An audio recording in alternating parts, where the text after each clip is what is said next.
Nós estamos conversando aqui com a doutora Daniela Teixeira, uma especialista em neurologia, em cérebros. Ela está falando aqui sobre as diferenças num cérebro de um conservador, de um progressista. Tá difícil falar sobre política, né? Muito. Existe uma resistência porque o cérebro não aceita nada que ele não concorde. Há diferenças no modo como um cérebro de um conservador funciona, no modo como o cérebro de um progressista funciona? Existe. Tem estudos que mostram isso? Tem estudo. Isso vale para quem é de direita, para quem é de esquerda. Não vale para bolsonarista, que bolsonarista não tem cérebro.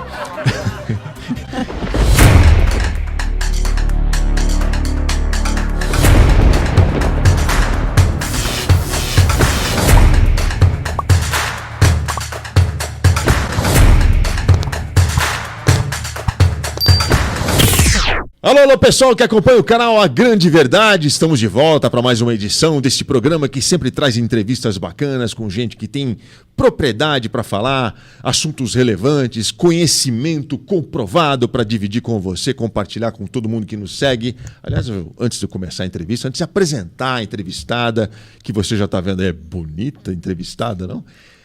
Eu vou pedir para você já, você que segue o canal, se inscreve. Clica no sininho para você ser avisado das notificações quando a gente subir novos vídeos.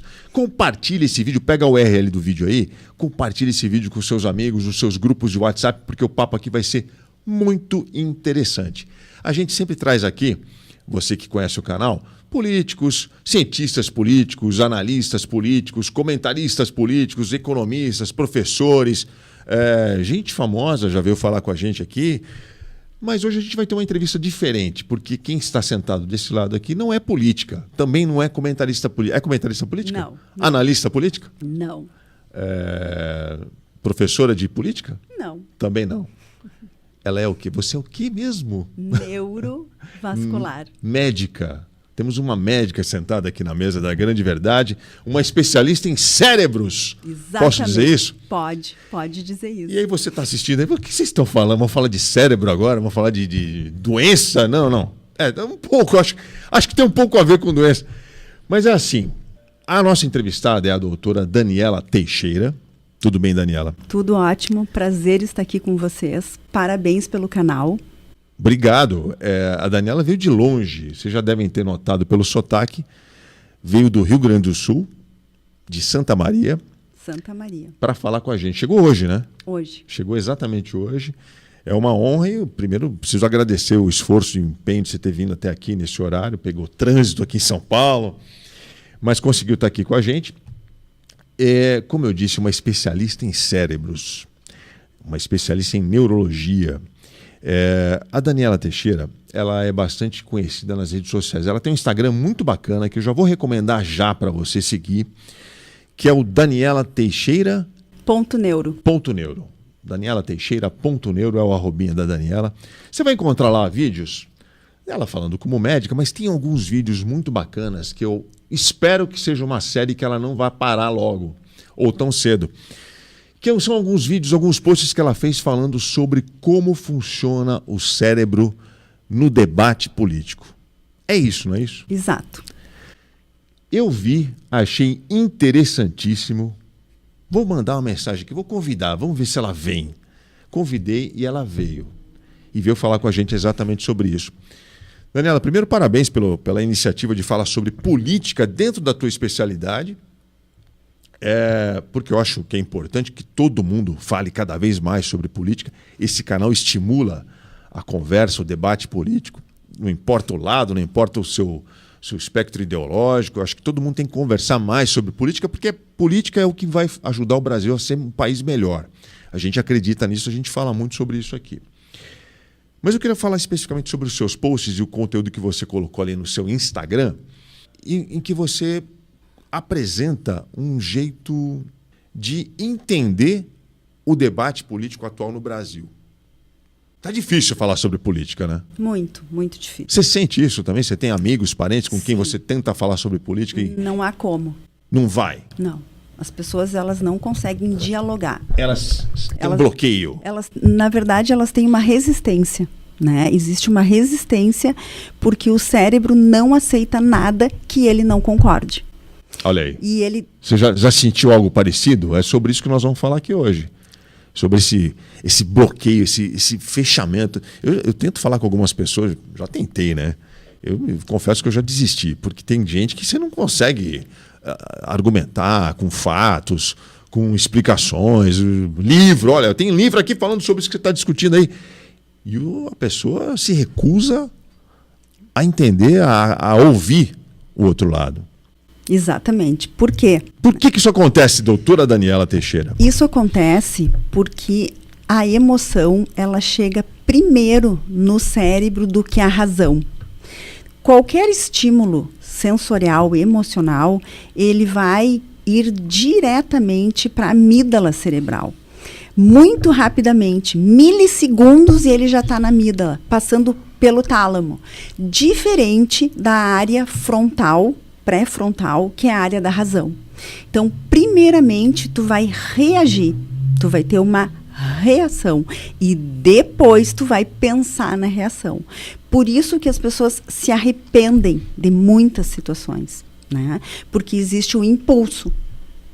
E esse impulso, ele é como um gatilho. Se tu falares algo que eu não concordo, que vai contra as minhas crenças, eu, na hora, vou encarar como se tu estivesse sendo contra a minha pessoa. E eu vou instalar uma guerra contra a tua pessoa.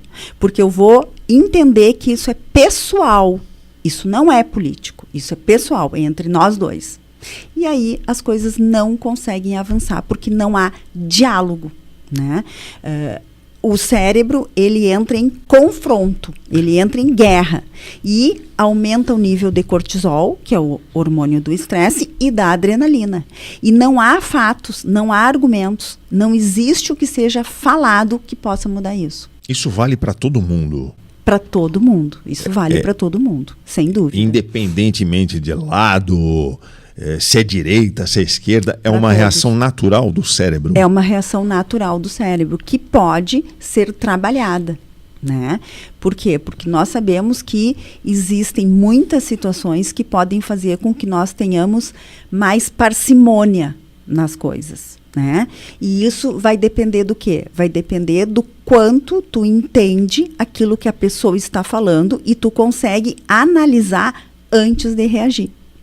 Se tu não fizeres um trabalho para que haja, digamos, um aprendizado do teu cérebro para não ir direto para a amígdala e vir para o lobo pré-frontal, tu vai conseguir estabelecer um diálogo. Mas se isso não for trabalhado, é sempre reativo, né? Olha só que interessante, você que está ligando na gente agora aqui no canal A Grande Verdade, a gente está conversando com a médica Daniela Teixeira. Ela é uma especialista em neurologia, em cérebros, e está falando aqui sobre como é que funciona o cérebro nesse mundo polarizado, em que alguém que tem uma opinião diferente da sua parece que está te atacando, né? A gente interpreta dessa forma, é isso? Exatamente. E o cérebro, ele está sendo atacado. E aí ele vai fazer o quê? Ele vai se defender. Ele vai se defender como literalmente ele estivesse numa guerra. Aí, cortisol, adrenalina, pupila dilatada, taquicardia e força. A pessoa aumenta a voz, a pessoa briga, a pessoa ela quer se impor. Por quê? Porque, na verdade, o cérebro precisa vencer essa batalha. E ele não só precisa vencer a batalha, como ele não vai conseguir pensar no porquê que ele está batalhando. Ele só quer vencer. Isso vale para quem é de direita, para quem é de esquerda. Não vale para bolsonarista, porque bolsonarista não tem cérebro, mas eu achei muito interessante. Eu não sabia nem que cérebro tinha amígdala. Sim, amígdala cerebral. Para mim é uma novidade isso. É uma das numerosas, né, nomes das partes do cérebro, né? São infinitas. Mas vamos lá. Que a amígdala cerebral, ela é digamos assim, o disparo mais antigo, né? E ali é o órgão do medo e da ameaça. Então, tudo que te causar medo ou ameaça, a amígdala é estimulada a reagir. As pessoas tendem a achar que uma conversa sobre política é um ataque, né? Tem uma questão aí que envolve uma falta de educação para uma conversa um pouco mais crítica, né? As pessoas não gostam de conversar sobre política com alguém que pensa diferente dela. Por isso tem essa interpretação de um ataque. O sujeito está defendendo o político X, eu gosto do Y. Então, ele, na verdade, quem está ouvindo não entende aquilo como uma crítica política ao político que ela gosta, que ela defende. Entende aquilo como um ataque pessoal. Exatamente, como um ataque pessoal. E como se eu estivesse falando de você. Inviabiliza, porque eu não vou conseguir ter uma análise do Pedro. Eu vou achar que eu sou o Pedro e tu está falando mal do Pedro. Então, inviabiliza qualquer tipo de conversa. E isso tem a ver, desculpa te cortar, mas isso tem a ver com o que você falou no início, né? Que o debate político é muito passional, né? Muito passional. Se fosse um pouco mais racional, as pessoas talvez não embarcassem nesse erro bobo de incorporar o político como sendo elas. Defender o político ou acusar o outro político. Porque a política é uma ciência da vida. A política é o que existe de mais importante, porque todos nós fizemos política todos os dias. Não existe vida sem política, né? Só que nós não temos esse entendimento do que é política. É como o entendimento da saúde. Ninguém sabe o que é saúde. As pessoas sabem muito o que são doenças, mas o que é saúde? Né? E é exatamente o que acontece na política. Porque a política, ela é muito mais do que a gente vê. É muito mais do que essas discussões que acontecem em todos os níveis, digamos assim. E as pessoas não se preparam para isso. Então, eu diria que falta muito preparo para os nossos políticos, de uma forma geral. E para nós, como população, para que a gente pudesse ter o entendimento do que realmente é necessário para que haja uma discussão política de alto nível, para que ambos os lados, digamos assim, pudessem ter e demonstrar conhecimento e se ajudar. Por quê? Porque nós começamos uma via e porque nós somos de outro partido, nós não terminamos a via, mas a via não é para ti ou para mim, a via é para a população. Ou seja, o que vem, qual é a nossa motivação? Qual é a motivação do político? Não pode ser vaidade pessoal.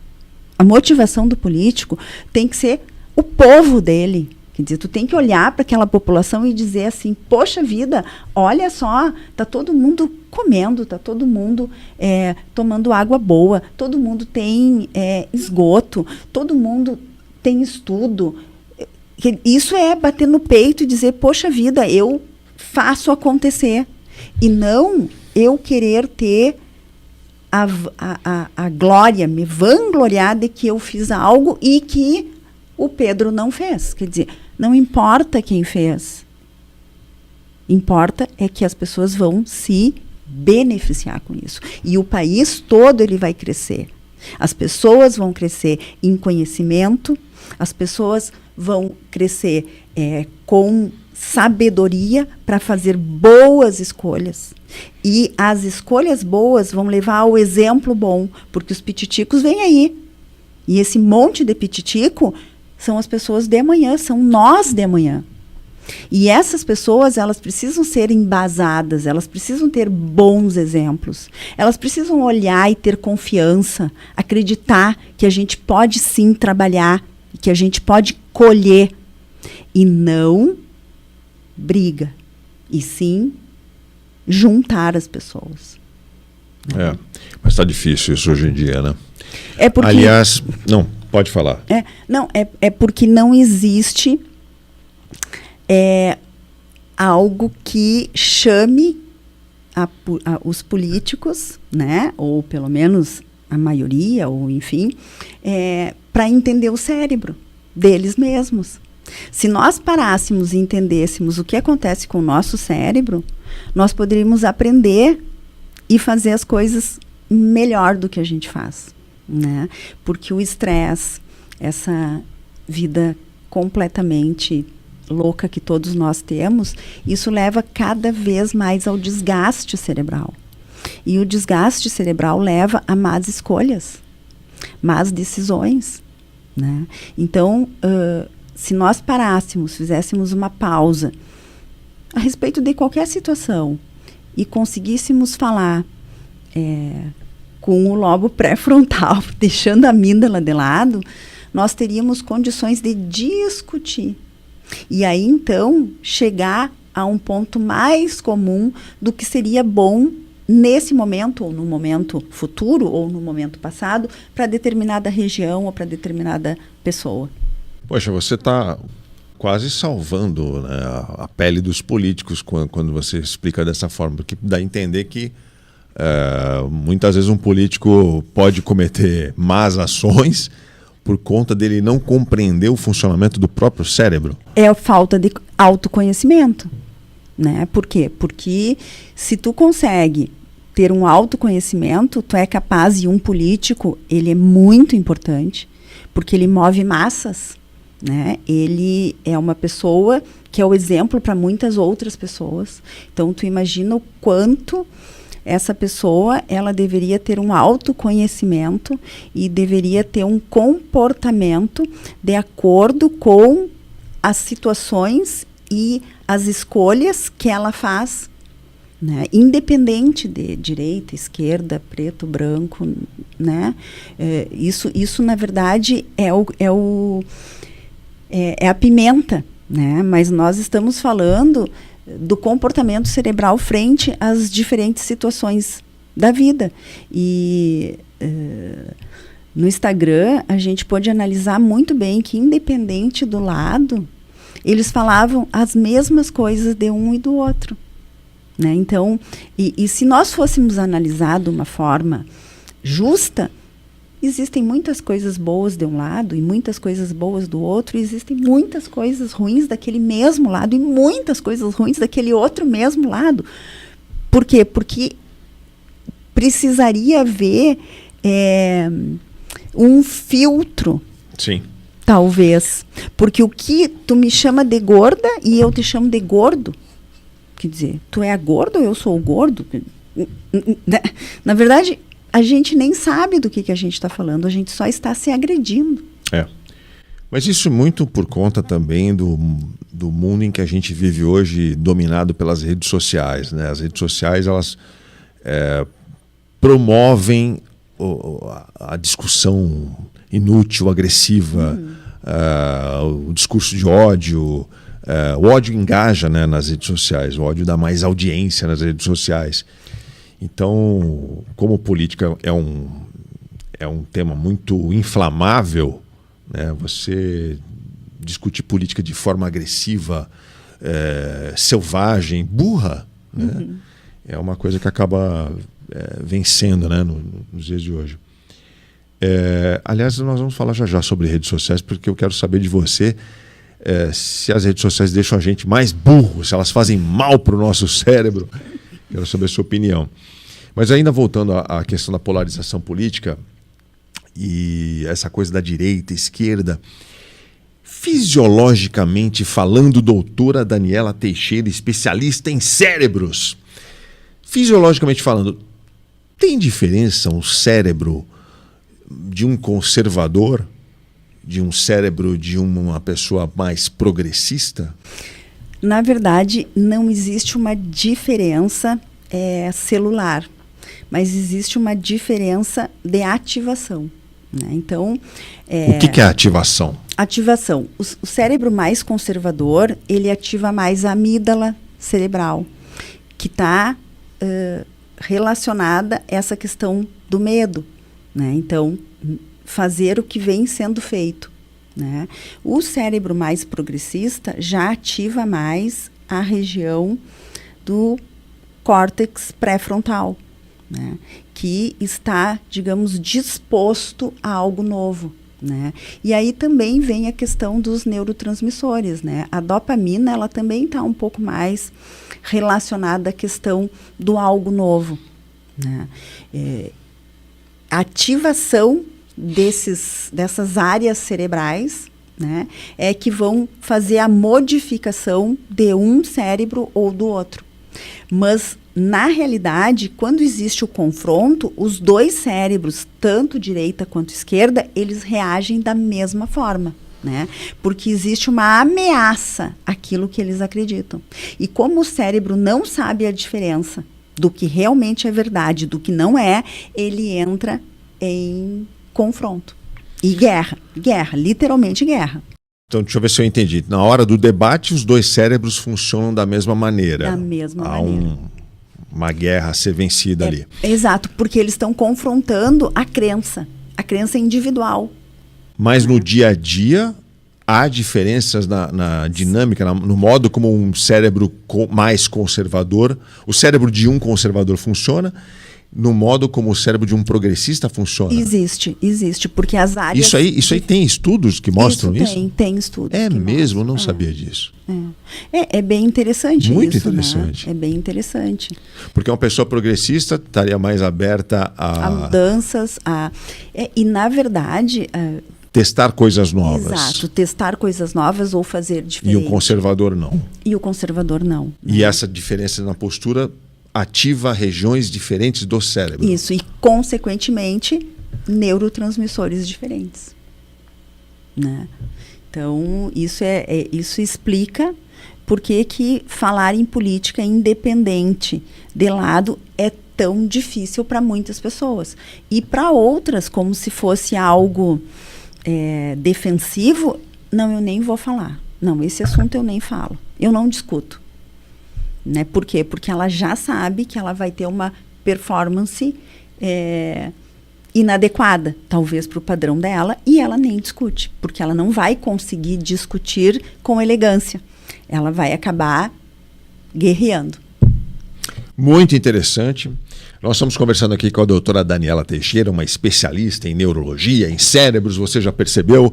Ela está falando aqui sobre as diferenças no cérebro de um conservador, de um progressista. Por que o debate político está tão difícil nos dias de hoje? Por que o cérebro se fecha? As pessoas se fecham a opiniões diferentes daquelas que ela acredita. Está muito interessante. Vou pedir para você, já deste momento, seguir o Instagram da doutora Daniela, Daniela Teixeira.neuro, e segue também o nosso, né, @grandeverdade. A gente está ao vivo no Instagram, no Facebook e aqui no nosso canal de YouTube, que eu já peço para você fazer sua inscrição, clicar no sininho, dar um joinha, que é importante, porque o algoritmo do YouTube vai compartilhar esse vídeo para mais pessoas. Você também pode fazer isso compartilhando esse vídeo aí nos seus grupos de WhatsApp, para os seus amigos, para a sua família. O papo aqui está muito legal e enriquecedor. Daniela, deixa eu te perguntar uma coisa. Você veio de Santa Maria? Você dá aula em Santa Maria, na Universidade de Santa Maria? Eu já dei aula. Já deu aula? Já foi professora também? Uhum. Você nota... Você vem do Rio Grande do Sul. Sim. Um estado conservador, que tem um voto conservador. Você nota essa dificuldade no debate político lá? O que te motivou a falar sobre política em você sendo médica? O que te motivou a falar de política publicamente nas suas redes sociais? Eu acho importante o autoconhecimento. Né? Eu acho que todos nós deveríamos nos entender para que as coisas funcionassem melhor. Então, no momento em que a gente começa a entender como o nosso cérebro funciona frente a diferentes situações, a gente tem a consciência racional. Né? E a consciência racional é aquilo que nos faz entender o que está acontecendo agora e ter um comportamento não viciado nas situações passadas. Né? A política, ela é algo, como a gente já falou, que ela está em todos os dias, em todos os momentos, na vida de cada um de nós. E as pessoas não se dão conta disso. As pessoas acreditam que a política seja partidos políticos, sejam pessoas X, Y, Z, e que o restante não é política, mas tudo é política. E no momento em que tu consegue ter um conhecimento de como tu age frente a diferentes situações, tu pode determinar se é assim que tu quer agir ou não. Porque quantas pessoas a gente conhece que fazem situações, presenciam situações ou até estão dentro de situações que depois dizem, mas por que eu falei isso? Mas por que eu fiz isso? Mas eu poderia ter feito diferente. O autoconhecimento faz com que tu tenha o quê? A oportunidade de realmente pausar, entender, refletir e então tomar uma decisão de falar ou não falar, de fazer ou não fazer. Tirando o impulso, né? Tudo que está referenciado à política tem muito impulso, porque a política realmente é algo que inflama, é apimentado. Mas se tu tiveres um autoconhecimento, do ponto de vista do teu cérebro, por que tu fica daquele jeito, tu vai poder optar em não ficar mais daquele jeito, porque tu vai ter uma consciência daquilo que está acontecendo. E no meu ponto de vista, entre todas as atividades que o médico ou os neurocientistas podem fazer, essa é uma das mais importantes, que é trazer a consciência para as pessoas, para as pessoas saírem do automático ou da Maria vai com as outras. Tu pode ser o que tu quiser, desde que realmente seja o que tu quiser. Tu analisou, tu refletiu, tu pensou, tu decidiu. Né? Não é porque eu falei, é porque tu analisou. E hoje a gente tem muito isso. Eu prefiro que tu pense, tu é um cara legal, então pensa, eu vou atrás de ti. Não precisa ser desse jeito. Todos nós temos condições cerebrais de pensarmos, de decidirmos, mas tu precisa ter uma consciência racional. Tá faltando o pensamento crítico, né? Pensamento crítico. As pessoas estão abrindo mão, né, de pensar criticamente sobre qualquer assunto, não é só sobre política, né? Exatamente. Elas procuram já opiniões formadas, prontas, nas redes sociais principalmente. Opa, achei legal isso aqui, vou repetir, vou compartilhar, vou falar a mesma coisa que esse cara está falando. É assim que vai funcionando a vida. Por quê? Porque acaba que o que está dando certo, tu quer estar junto. O teu cérebro, ele quer estar certo. O teu cérebro, ele quer uma tribo. O teu cérebro, ele precisa de conexão. Ter razão dá prazer pro cérebro? Muito, muito, muito. Né? Então, eu te disse. Eu te disse, né? Ia dar errado. Eu não falei? Eu te avisei. Isso é, meu Deus, o cérebro. É o orgasmo do cérebro. Ele tá lá, faceiro. Por quê? Porque ele tem que ter razão. Então, tu imagina dois grupos, e a dicotimização também é maravilhosa, né? Então, esse é o meu grupo. Então, se esse é o meu grupo, eu sou contra o outro grupo. Isso é como o cérebro funciona. Por quê? Porque ele não está consciente. A maioria de nós faz todos os dias muito mais inconscientemente tudo do que conscientemente. E aí vem o pensamento crítico. Falando sobre opiniões compradas, prontas, né? E obviamente a gente vai falar de rede social. Ano passado teve a expressão do ano escolhida pelo dicionário Oxford. Foi brain rot. Cérebro podre. Isso. Muito por conta do uso absurdo, intenso de redes sociais pelo mundo inteiro. Na sua opinião, rede social faz mal para o cérebro? Sim. Por que, doutora? Como assim? Tenho que largar o Instagram? Não é largar o Instagram. Na verdade, é filtrar. Né? O que acontece? A dopamina, ela cada vez que tu faz uma recompensa rápida para o teu cérebro, tu fica usando a dopamina de uma forma disfuncionada, né? E isso vai trazer uma sobrecarga cerebral, né? Vai diminuir o teu foco, vai diminuir o teu sono, tu vai ficar muito mais irritado, tu vai ficar muito mais ansioso, porque tu vai querer muito aquele like, né? Então, tu tem um Instagram. Não há como tu ficar toda hora vendo se tu tem seguidores ou se tu não tem seguidores. Por quê? Porque tu vai entrar em colapso cerebral. Né? O que precisa ser feito? Tu precisa, sim, ter Instagram, porque a informação é o que tem de maior valor, né, no mundo inteiro. É um canal de informação. É um canal, e é um canal maravilhoso. Mas tu precisa filtrar. Tu precisa ter pessoas que tu assista ou que tu confie, né? E que tu possa, naquelas informações, ter base científica. Isso é muitíssimo importante, né? E, claro, vão ter aquelas situações em que tu vai querer ver algo engraçado, que tem pessoas que são engraçadas. Ok, não há problema. Só que tu não pode fazer disso um vício. Tu não pode ficar viciado na dopamina rápida. disfuncionada. Aí tu vai estar sempre lá no teu Instagram vendo a fulana postou, não postou, teve like, não teve like. Um videozinho curto te dá esse prazer, dá essa dopamina que você está falando. E o pior é que o vídeo curto, ele dá essa dopamina. Só que as pessoas, elas estão tão viciadas que elas não conseguem nem terminar de assistir o vídeo curto. Elas já partem para outro. É uma atividade mecânica, automática, impensada. Exatamente. E aí vem o nosso problema do colapso cerebral. Porque existe uma exaustão cerebral, né? E uma disfunção dos neurotransmissores. Por causa do uso excessivo. Por causa do uso excessivo. A pessoa fica ali completamente viciada. Em transe. Exato. Ela Passam sai... horas. E o pior, né? Quando ele parar e olhar para trás, ele não lembra da metade do que passou pelos olhos.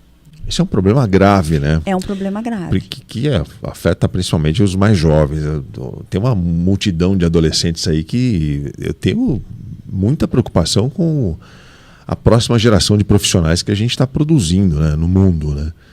Porque a galera, a molecadinha, os adolescentes estão completamente dominados pelas redes sociais, pelo celular, na sala de aula. Na verdade, né, as pessoas elas não interagem mais, né, como nós estamos fazendo aqui.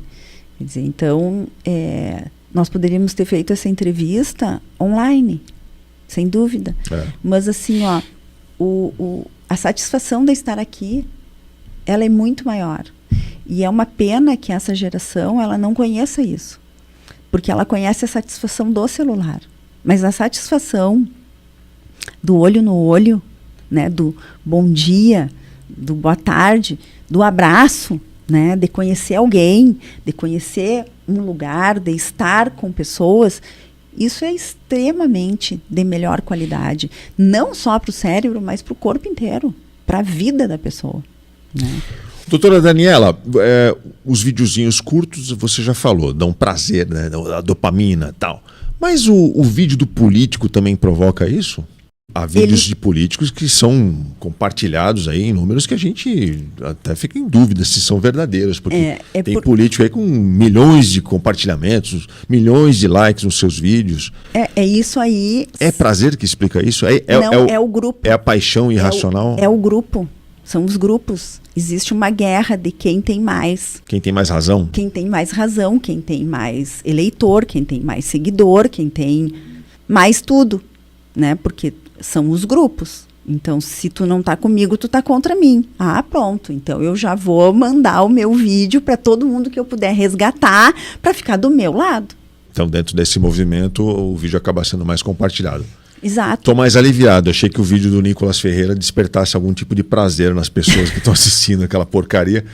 Mas, enfim, já que você explicou, não é isso que explica aqueles milhões de visualizações.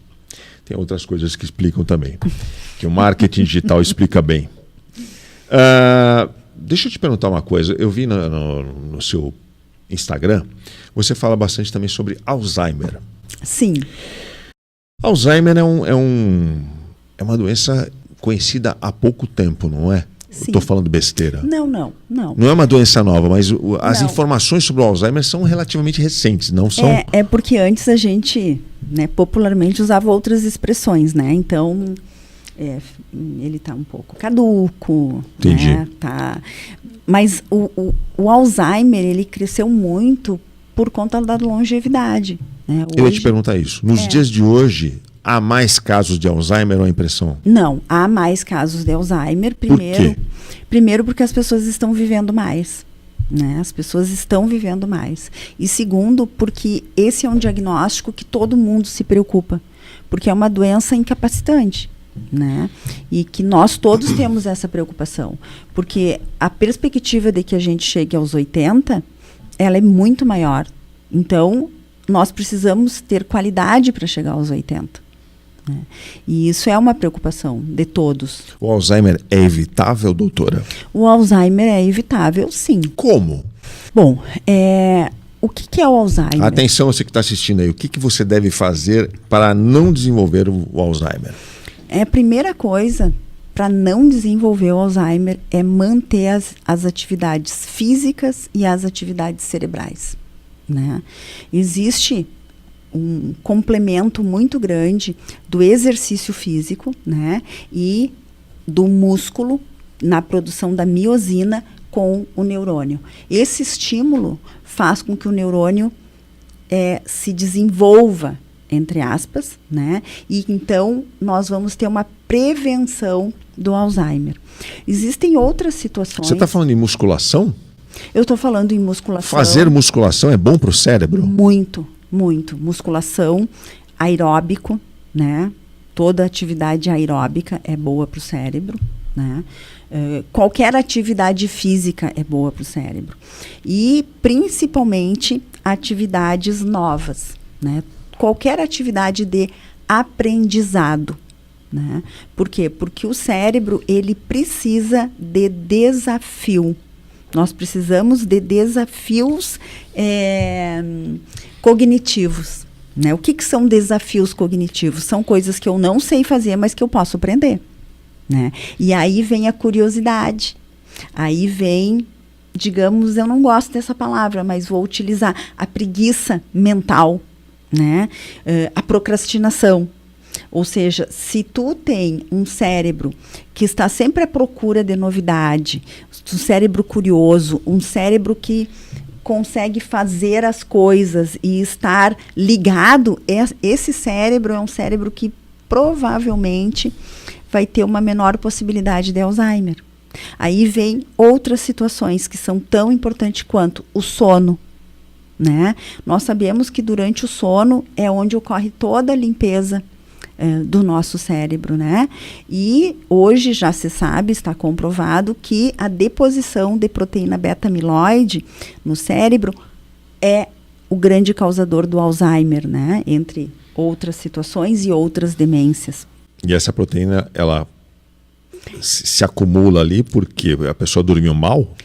Por vários motivos, entre eles por existir um sono não reparador. E aí vem outra situação. Pouco. Dormir pouco e dormir mal. E aí vem outra situação, né, que para nós é muito comum, roncar. Aí eu ronco, tu ronca, todo mundo ronca. Roncar é um problema? Roncar, né? Roncar é Além normal. de acabar com o casamento? Então, roncar não é normal. Não? Não. Por quê? Porque o roncar é apenas o barulho da dificuldade do ar passando pela via aérea. E isso vai acarretar uma baixa de oxigênio para todo o sistema nervoso, músculo, coração, enfim, né? E isso pode estar relacionado, pode não, isso está relacionado a um sono não reparador, né? O estresse, né? O aumento do estresse, da ansiedade. Isso tudo também está relacionado com a doença de Alzheimer. Então, nós teríamos, sim, como evitar isso se nós tivéssemos, digamos assim, se existisse uma forma de nós não envelhecermos para ficar em casa, né? Chega um determinado momento, eu tô velho, então eu não faço mais nada. Não, não é assim. O estar velho é algo que a gente se acha, mas o nosso cérebro, ele pode se manter jovem, exatamente como o nosso corpo. Claro que não, né? Vamos guardar as proporções, né? Mas assim, nós não precisamos ter, digamos, essas pessoas todas sofrendo como hoje nós temos, né? Então, nós temos obesidade, nós temos pressão alta, nós temos diabetes, né? Coisas que nós poderíamos conscientemente evitar. Né, o cigarro, né, a própria droga, né, hoje extremamente utilizada pelos nossos jovens, né? Então, isso o que é? Isso é consciência, né? Então, se nós tivéssemos uma consciência de que a fisioterapia é importante, o pilates é importante, a caminhada é importante, doce é no final de semana, refrigerante é no final de semana, nós precisamos comer frutas, verduras, nós precisamos ter um momento de pausa. Né? O que é o momento de pausa? É o momento em que tu para tudo, que tu olha para dentro de ti, que tu simplesmente não pensa, que tu faz uma oração, que tu faz uma meditação, que tu canta, né? Que tu dança, que tu proporciona para ti mesmo a alegria, a tua alegria, né? E isso hoje não existe mais, porque eu não sei te dizer o porquê, mas chegou lá 50 anos, 60 anos, se aposentou, não faz mais nada. Vai para a cadeira de balanço, fazer tricô, ou cuidar dos netos, ou beber, enfim, e não precisa ser desse jeito. Não deve ser desse jeito, porque o teu cérebro, ele continua com muitas funções. Tu pode, pensa, vamos imaginar... Mas isso não é viver, doutora? Ir para a cadeira de balanço, beber, encher a cara todo dia, isso não é viver? Isso é uma... não, eu acho que a gente pode fazer... Tem gente que acha isso o máximo, mas... Tu pode fazer tudo, só que tu tem que ter o equilíbrio. Tem consequências e a conta chega. É. Então, por exemplo, tu resolve, digamos que nós fizéssemos uma conta, tá? Viveremos até os 100 anos. Tu te aposentou com 60. De 60 a 100, tu tem 40 anos. Poxa vida, tu pode ter outra profissão. Dá para fazer muita coisa. Meu Deus, tu pode ter outra família, tu pode fazer N situações. E as pessoas acabam que elas mesmas se sabotam. E aí vem o nosso cérebro. O cérebro sabota elas mesmas. Porque elas estão aposentadas, então elas não precisam mais fazer nada. E o não fazer nada vai nos trazer o Alzheimer. A cura do Alzheimer está longe? Olha, não é uma questão de estar longe ou perto, né? Existe já um tratamento que não é aprovado ainda no Brasil, né? Quando existe o acúmulo das proteínas beta-amiloides, que funciona muito, né? Mas eu diria que para a cura nós precisamos ainda ter alguns anos de estudo. Mas nós temos, digamos assim, muitas formas de prevenção da doença de Alzheimer, e naquelas pessoas em que a doença já existe, a gente tem como fazer uma modulação, né? Algumas vezes ou muitas vezes não se consegue, né? Ela é uma doença que pode ter um prognóstico galopante, né? Mas eu acho que se nós trouxermos isso hoje para preocupação e principalmente para prevenção, nós teremos sim pessoas que estão vivendo mais com mais qualidade. Nós estamos conversando aqui com a neuromédica Daniela Teixeira. Você já está seguindo ela no Instagram, é o @daniela_teixeira.neuro. A gente está falando sobre tanta coisa que nós já falamos sobre como funciona o cérebro na hora do debate político. Ela falou um negócio aqui que eu nunca tinha ouvido de ninguém, que os cérebros de progressistas e conservadores funcionam de forma diferente. Procura aí no início da entrevista que você vai ver. Muito legal esse assunto, porque eu acho, a gente já falou isso aqui nesse programa, que esse debate, essa discussão de esquerda e direita é um dos debates mais inúteis que podem existir. Porque e só interessa para os poderosos, para os grandes nomes da política, que o povo fique discutindo direita, esquerda, quem está mais certo, quem está errado, quem tem as melhores ideias, porque no final das contas essa discussão ela só atrasa o andar para frente, que é o que todo mundo quer, o desenvolvimento do país. Prova disso que eu estou falando é que enquanto pessoas ficam aí discutindo direita e esquerda, na semana passada houve uma votação muito importante que muita gente não deve ter dado a devida atenção, que foi a toque de caixa, em caráter de urgência, a Câmara dos Deputados aprovou o aumento do número de deputados na Câmara, no nosso Congresso, como se não tivesse nenhum outro assunto mais importante para a gente se preocupar lá em Brasília. Os nossos nobres parlamentares votaram e aprovaram na noite de terça-feira passada, uma medida em que o número de deputados salta de 513 para 531 deputados. Olha só que coisa, não é verdade? Isso sabendo que o parlamentar brasileiro é o segundo mais caro do mundo, fica aí a pergunta para você que está assistindo. Disso que a gente precisa, de mais deputados? E olha só que interessante, aprovaram essa medida deputados do PL, deputados do PT, deputados do MDB, deputados, praticamente todos votaram a favor dessa medida para aumentar a quantidade de cadeiras ali na Câmara. E você fica aí debatendo direita, esquerda, eles estão lá garantido deles. Aí a gente fica aqui nesse mundinho raso aqui, discutindo coisas que não levam a nada, em vez de discutir propostas que façam a diferença na vida do país. E isso vem comprovar o que nós estamos falando. Porque no momento da votação, os dois cérebros, direita e esquerda, que nós polarizamos para se tornar mais fácil, né? Eles fizeram a união.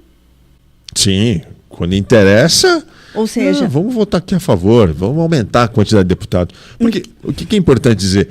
Interessa para eles aumentar o número de cadeiras porque vai aumentar os valores das emendas parlamentares, que é o que mais faz os olhinhos de um político, de um deputado brilhar, e também vai aumentar o valor do fundão eleitoral. Sabe aquela grana que sai de 2 em 2 anos, que é para os políticos pagarem as suas campanhas? Esse dinheiro sai do nosso bolso, dos nossos impostos. O fundão eleitoral também vai aumentar, porque agora a gente tem mais deputados, entendeu? Então, como a doutora acabou de falar aqui, quando interessa eles se juntam e vamos lá aprovar, bota mais deputado aí na Câmara. É disso que o Brasil precisa. E aí... Na verdade, o povo brasileiro, ele é um povo muito dócil, né? Sim. Muito dócil, porque... Falta o pensamento crítico que você falou. Né? As pessoas, elas fazem tantas outras coisas e elas não se preocupam com o que é mais importante. E que eu não estou falando de partido nenhum, mas a política é o que existe de mais importante na vida da gente. Tudo é política. Tudo. Tu vai na padaria comprar um pão, é política. Tu vai levar o teu filho no colégio, é política. Eu atendo um paciente, é política. E as pessoas não sabem disso. E aí elas não conseguem manter uma consciência racional da política no seu país. Exatamente. Falta mais razão e menos paixão, né, no debate político. Sem dúvida, para tudo. A racionalidade, ela é o princípio básico para qualquer decisão acertada, independente do que se estiver falando. Olha, nós conversamos aqui com a doutora Daniela Teixeira. Adorei a conversa, espero que você tenha gostado também. Muito, espero que tenha valido a pena. Muito. Você veio de tão longe, trouxe o frio aqui para São Paulo. Mas é gostoso esse friozinho, né? Você que acha, vocês gaúchos que acham isso. Mas, Daniela, obrigado, viu? Parabéns. Continue fazendo mais vídeos falando de política também, de como funciona o cérebro ali no seu Instagram. Vou recomendar de novo o @daniela_teixeira.neuro para você seguir. Faltou falar alguma coisa? Quer deixar algum recado? Só agradecer a oportunidade de estar aqui contigo, né? Realmente foi muito bacana. E acreditamos que a partir dessas entrevistas, a partir desses trabalhos, as pessoas vão começar a ter um pensamento crítico mais apurado. Boa, tomara, viu? Esse é o nosso objetivo aqui com esse programa. Obrigado mais uma vez, continue produzindo mais vídeos. A gente volta na semana que vem com mais uma entrevista aqui em A Grande Verdade. Vou pedir para você deixar o like aqui, você que chegou até aqui nessa entrevista, dá um likezinho aí, é importante para a gente. Compartilhe esse vídeo aí nos seus grupos de WhatsApp. Clica no sininho para você ser avisado quando a gente subir novos cortes, novas lives aqui no canal. E segue a gente lá no Instagram, a gente está no Twitter, a gente está no Facebook, no Threads, está em todo lugar, no TikTok também. Tá bom? Obrigado. A gente volta com mais uma entrevista em breve aqui em A Grande Verdade.